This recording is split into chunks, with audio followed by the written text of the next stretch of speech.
কুম্ভ মেলা হল হিন্দু ধর্মের একটি গুরুত্বপূর্ণ তীর্থযাত্রা এবং উৎসব। 2019 সালের 4 ফেব্রুয়ারি কুম্ভ মেলা ইতিহাসে সবচেয়ে বড় শান্তিপূর্ণ জনসমাগম হয়েছিল। এটি প্রায় 12 বছর পর বৃহস্পতির একটি পূর্ণ প্রদক্ষিণের সময় অনুষ্ঠিত হয়েছিল। এই মেলা 4টি নদী তীরবর্তী তীর্থস্থানে পালিত হয়েছিল: প্রয়াগরাজ, গঙ্গা যমুনা সরস্বতী নদীর মিলনস্থল যেটা, হরিদ্বার গঙ্গায়, নাসিক গোদাবরী এবং উজ্জয়িনী শিপ্রা। 2022 খ্রিস্টাব্দ থেকে পঞ্চম স্থানে মেলা পুনরারম্ভ করা হয়। আর সেই পঞ্চম কুম্ভ মেলাটি হলো বাঁশবেড়িয়া ত্রিবেণী সঙ্গম কুম্ভ মেলা। 700 বছর বন্ধ থাকার পর পশ্চিমবঙ্গের হুগলি জেলার বাঁশবেড়িয়ার কাছে হুগলি, সরস্বতী এবং যমুনা নদীর ত্রিবেণী সঙ্গমে এই মেলার পুনরুদ্ধার করা হয়। প্রয়াগরাজ, হরিদ্বার, নাসিক এবং উজ্জয়িনীর কুম্ভমেলা ইউনেস্কো অধরা সাংস্কৃতিক ঐতিহ্যের তালিকায় অন্তর্ভুক্ত, কিন্তু বাঁশবেড়িয়ার কুম্ভমেলা এখনও সেই তালিকায় কিন্তু স্থান পায়নি। উৎসবের মূল আচার হলো নদীতে ডুব দেওয়া, যা পাপ মোচনের উপায় বলে মনে করা হয়। এছাড়াও মেলায় বিভিন্ন মেলা, শিক্ষা কার্যক্রম, সাধুদের ধর্মীয় বক্তৃতা, সন্ন্যাসীদের সমাগম এবং বিনোদনের ব্যবস্থা থাকে। ভক্তরা বিশ্বাস করেন এই নদীগুলিতে স্নান করলে অতীতের ভুলের এবং পাপের সবকিছু যেন প্রায়শ্চিত্ত হয় এবং পাপ থেকে মুক্তি পাওয়া যায়। কুম্ভমেলার প্রচলন ঐতিহ্যগতভাবে 8ম শতাব্দীর হিন্দু দার্শনিক ও সাধু শ্রী আদি শঙ্করাচার্যের সঙ্গে যুক্ত। এই উৎসবটি প্রায় প্রতি 12 বছর পর একবার পালিত হয়, যেমন এইবার 2025 সালে পুনরায় পালিত হচ্ছে, যা হিন্দুচার্য সূর্য পঞ্জিকা এবং বৃহস্পতি, সূর্য ও চন্দ্রের জ্যোতিষীয় অবস্থানের উপর নির্ভর করে। প্রয়াগরাজ এবং হরিদ্বারের মেলার মধ্যে সময়ের পার্থক্য প্রায় 6 বছর, যেখানে মহা, বৃহৎ এবং অর্ধেক কুম্ভ মেলা অনুষ্ঠিত হয়। আর আজ 2025 সালে প্রায় 144 বছর পর প্রয়াগরাজে মহাকুম্ভ মেলা অনুষ্ঠিত হচ্ছে।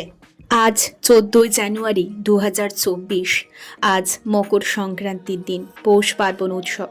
আজকে গঙ্গাসাগর মেলার সাথে সাথে প্রয়াগরাজেও কিন্তু কুম্ভ মেলার তোড়জোড় অলরেডি শুরু হয়ে গেছে। কিন্তু কুম্ভ মেলার 3টি প্রধান তারিখে সবথেকে বেশি সংখ্যক তীর্থযাত্রী অংশগ্রহণ করেন।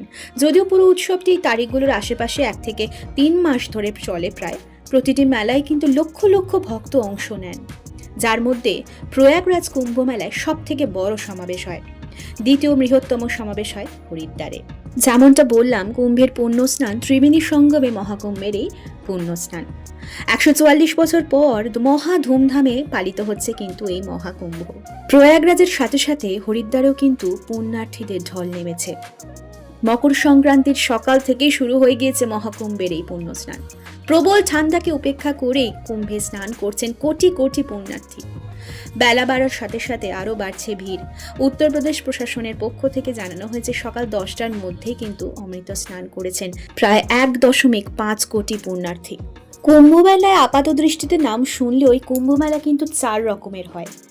4 বছর অন্তর হয় কুম্ভ মেলা, 6 বছর অন্তর হয় অর্ধ কুম্ভ মেলা, 12 বছর পর হয় পূর্ণ কুম্ভ মেলা, আর সেই জায়গায় 144 বছর পর প্রয়াগরাজে হচ্ছে আজ সেই মহাকুম্ভ, যেটা ইতিহাসের পাতায় কিন্তু বেশ অনেক বছর পর অনুষ্ঠিত হচ্ছে। তাই মূলত বলা যায় স্বাধীন ভারতে এটাই কিন্তু প্রথম মহাকুম্ভ প্রয়াগরাজ। হরিদ্বারে শুধুই পুণ্যার্থীদের ঢল নেমেছে, সামিল হয়েছেন দেশের ভক্তরা, সামিল হয়েছেন দেশের দূর দূরান্ত থেকে অজস্র পুণ্যার্থী। সোমবার থেকে কিন্তু শুরু হয়ে গিয়েছে কুম্ভ মেলা। আগামী 26 জানুয়ারি শেষ হয়ে যাবে এই মেলা। ফের 12 বছরের অপেক্ষা এই পূর্ণ কুম্ভ মেলার। সরকার থেকে জানানো হয়েছে অন্তত 35 কোটি তীর্থযাত্রী এই বছর মহাকুম্ভের পুণ্য উৎসবে যোগ দিতে চলেছেন। গতকাল 13 জানুয়ারি 2025 সালের হয়েছে কুম্ভ মেলার স্নান। এরপর রয়েছে আজ অর্থাৎ 14 জানুয়ারি মকর সংক্রান্তি, 2025-এর প্রথম শাহী স্নান। তারপর 29 জানুয়ারি 2025-এ মৌনী অমাবস্যায় দ্বিতীয় শাহী স্নান হবে। এরপর 3 ফেব্রুয়ারি 2025 বসন্ত পঞ্চমীর দিনকে অর্থাৎ সরস্বতী পুজোর দিনকে হবে তৃতীয় শাহী স্নান। রয়েছে 12 জানুয়ারি 2025 সালে মাঘ পূর্ণিমায় স্নানের পুণ্য দিন, এবং সর্বশেষ দিনটি হলো ২৬শে জানুয়ারি ২০২৫ সালে মহাশিবরাত্রিতে শেষ শাহী স্নান। যেদিকেই দেখা যায় শুধুমাত্র মানুষের মাথা আর মাথা। কোটির সংখ্যাটা ফাইনাল ঠিক কততে গিয়ে পৌঁছাবে সেটা নিয়ে কিন্তু এখনো বলা যাচ্ছে না। বেশ কয়েকদিন আগে থেকেই কিন্তু প্রয়াগরাজে ভিড় জমতে শুরু হয়ে গিয়েছে। কেউ তাঁবুতে রয়েছেন, কেউ বা হোটেলে। বিচ্ছিন্নভাবে থাকায় ভিড়টা গতকাল পর্যন্ত টের পাওয়া যায়নি ঠিকই, তবে আজ কিন্তু সেই স্নানের সময় অভূতপূর্ব দৃশ্যের সাক্ষী থাকলো বিশ্ববাসী। এই জন্যই বোধহয় পৃথিবীর সব থেকে বড় ধর্মীয় সমাবেশ বলা হয় এই মহাকুম্ভকে। একজন এক্সপ্লোরার হিসাবে স্বয়ং সশরীরে ওখানে মজুদ থেকে বা ওখানে উপস্থিত থেকে এটা দেখার সুযোগ হয়তো হলো না, তবে এই অজানা ইতিহাসগুলো ভাবলাম একটু আপনাদের সাথে শেয়ার করে নিই।